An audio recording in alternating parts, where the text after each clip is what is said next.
তৃণমূল কংগ্ৰেছ ত্যাগ ৰিপুণ বৰাৰ সভাপতি পদৰ লগতে প্ৰাথমিক সদস্য পদো ত্যাগ ৰিপুণ বৰাৰ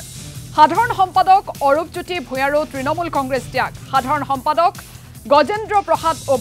উপমন্যু জুলফিকৰ হুছেইনৰো তৃণমূল কংগ্ৰেছ ত্যাগ দল ত্যাগৰ পিছতে প্ৰতিক্ৰিয়া প্ৰকাশ কৰিছে ৰিপুণ বৰাই পশ্চিমবংগৰ দৰে বিজেপিৰ বিৰুদ্ধে যুঁজ দিয়াৰ উদ্দেশ্যে অসমত তৃণমূল কংগ্ৰেছত যোগদান কৰিছিল বুলি মন্তব্য ৰিপুণ বৰাৰ কিন্তু অসমৰ ৰাইজে তৃণমূল কংগ্ৰেছক বেংগলৰ দল বুলি ভাবি গ্ৰহণ নকৰে ২.৫ বছৰে ৰাইজক সেই সন্দৰ্ভত বুজাব নোৱাৰা দল ত্যাগ কৰাৰ কথা ক'লে ৰিপুণ বৰাই কংগ্ৰেছ বা আন কোনো দলত যোগদানৰ কথা এতিয়াই ভবা নাই যদিও বিৰোধী পক্ষতে থকাৰ কথা জনালে ৰিপুণ বৰাই কংগ্ৰেছ পুৰণি ঘৰ সেয়ে ঘূৰি যোৱাত আপত্তি নাই কিন্তু কংগ্ৰেছে বিচাৰিলেহে দলত যোগদান কৰিব বুলি ক'লে ৰিপুণ বৰাই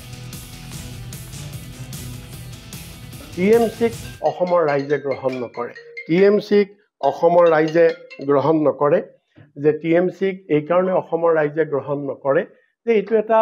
ৰাইজে অসমৰ ৰাইজে ভাবে এইটো এটা বেংগলৰ ৰিজনেল পাৰ্টি আৰু বেংগলৰ আঞ্চলিক দল এটা অসমৰ মানুহে কিয় গ্ৰহণ কৰিব বেলেগ এখন ৰাজ্যত গতিকে এই নেৰেটিভটো আমি বহুত চেষ্টা কৰিছিলোঁ ৰাইজক বুজাবৰ কাৰণে কিন্তু নুবুজিলে গতিকে মই ডিচাইড কৰিলোঁ যদি ৰাইজে ইয়াক একচেপ্ট নকৰে তেতিয়াহ'লে আমাৰ মূল লক্ষ্যত আমি উপনীত হ'ব নোৱাৰিম কাৰণ আমাৰ লক্ষ্য আছিলে টিএমচিৰ বেনাৰেদি টিএমচিৰ প্লেটফৰ্মৰ যোগেদি বিজেপিক প্ৰতিৰোধ কৰা কিন্তু ৰাইজেই যদি সেই টিএমচিক ইয়াত একচেপ্ট নকৰে তেতিয়াহ'লে আমি বিজেপিক কেনেকৈ ইয়াত প্ৰতিৰোধ কৰিব পাৰিম আমি নোৱাৰিম গতিকে আননেচেচাৰী মোৰ সময় আৰু এনাৰ্জি এইখিনি অপব্যয় হোৱাৰ বাহিৰে একো নহ'ব আৰু সেইকাৰণে মই